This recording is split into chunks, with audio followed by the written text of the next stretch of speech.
नमस्कार दोस्तों। आज मैं आप सभी के लिए एक बहुत बड़ी खुशखबरी लेकर आई हूँ।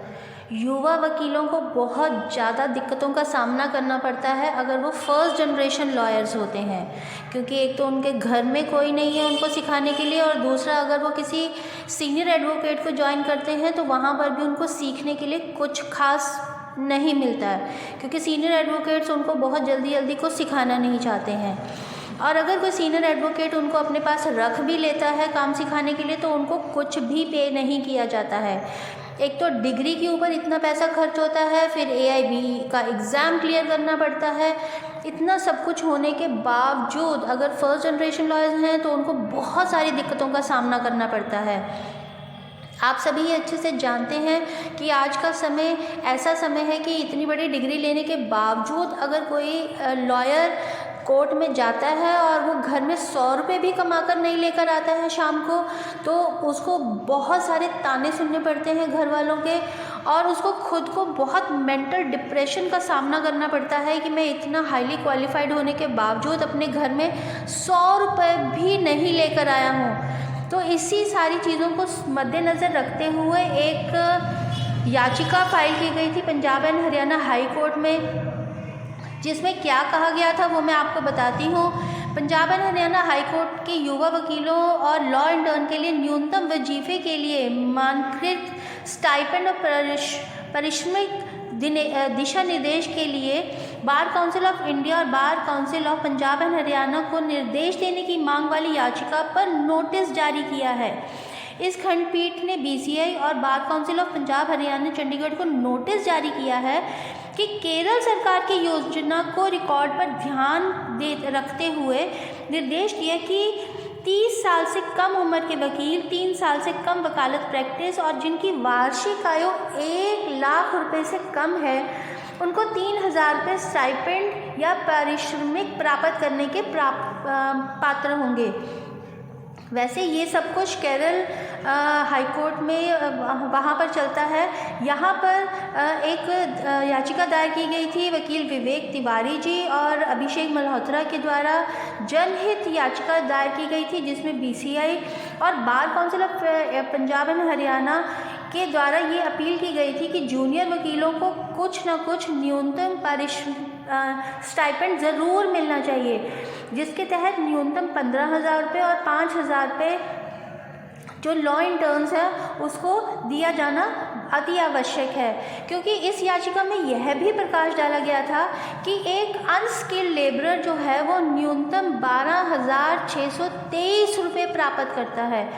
तो अगर एक न्यूनतम जो अनस्किल्ड लेबरर्स है तो फिर हम तो जो लॉ इंटर्न्स हैं वो पहले इंटर्नशिप भी करते हैं, वो अपनी डिग्री भी करते हैं, उसके बाद बार काउंसिल का एग्ज़ाम भी क्लियर करते हैं, तो एक तरह से वो स्किल्ड लेबरर्स की कैटेगरी में आते हैं, वो अनस्किल्ड नहीं है। और अगर वो किसी सीनियर एडवोकेट को ज्वाइन करते हैं उसके बाद अगर उनको 1 रुपया भी एज अ स्टाइपेंड नहीं मिलता है, पिछले वो कम से कम 2-3 साल की प्रैक्टिस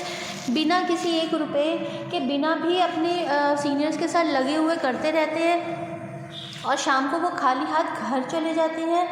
तो ये एक उनको मेंटल ट्रॉमा में से गुजरना पड़ता है। बहुत ज़्यादा उनको मेंटल हरासमेंट होती है कि उनके पास कुछ भी नहीं है, वो एक वकील होते हुए भी कुछ नहीं कमा रहे हैं। शायद इसी सारी चीज़ों को मद्देनज़र रखते हुए इन दोनों वकील साहब ने वहाँ पर एक PIL याचिका दायर की थी, जो जनहित याचिका थी, जिसमें कहा गया था कि जो लॉ इंटर्न्स हैं उनको न्यूनतम वेजेस जो स्टाइपेंड अवश्य से अवश्य मिलना चाहिए।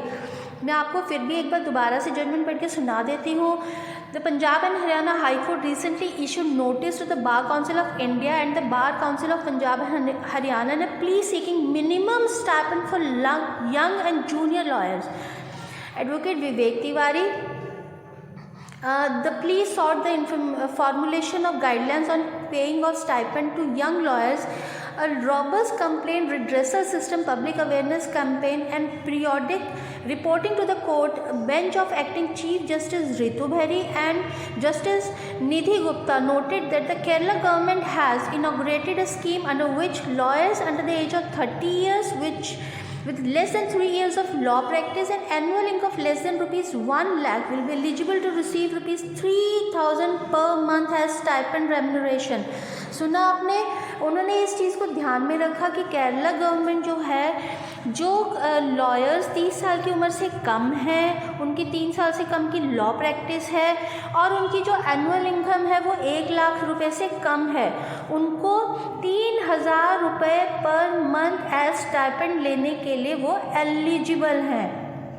It thus asked the petitioner to place the scheme on records. Advocate Vivek Tiwari and Advocate Abhishek Malhotra filed the plea, highlighting that the absence of a proper compensation system hinders individuals, especially those from economically disadvantaged background, from entering the legal profession. इस बात का मतलब यही है कि वो ये कह रहे हैं कि बहुत सारे लॉ ग्रेजुएट्स होने के बावजूद वो इस लीगल प्रोफेशन में आगे बढ़ ही नहीं पाते,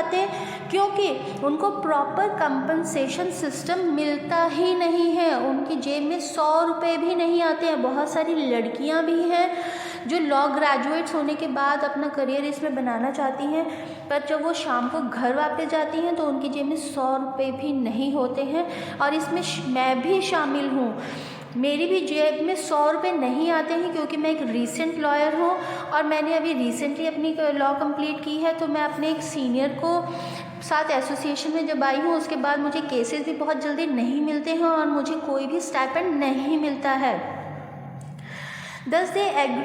argued adversely affect diversity and inclusive in the field. The plea seeks standardized stipend and remuneration guidelines, proposing a minimum stipend of Rs 15,000 for young advocates and 5,000 for law interns.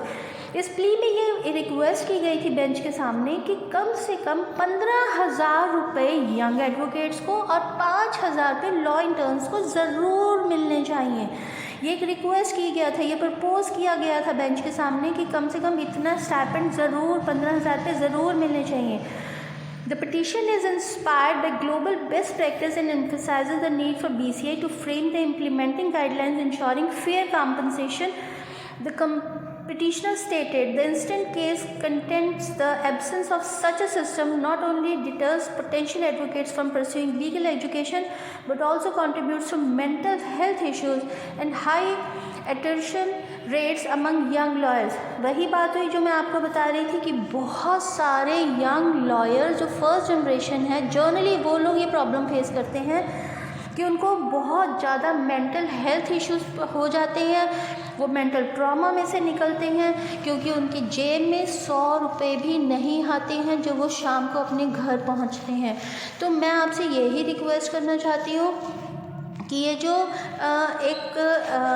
आया है plea जो उन्होंने file की थी, इसके लिए उन्हें ज़्यादा से ज़्यादा सपोर्ट करिए ताकि ये फाइनली सभी लोगों के लिए इम्प्लीमेंट हो जाए और सभी यंग लॉयर्स को 15,000 रुपये का एटलीस्ट स्टाइपेंड मिलना शुरू हो जाए,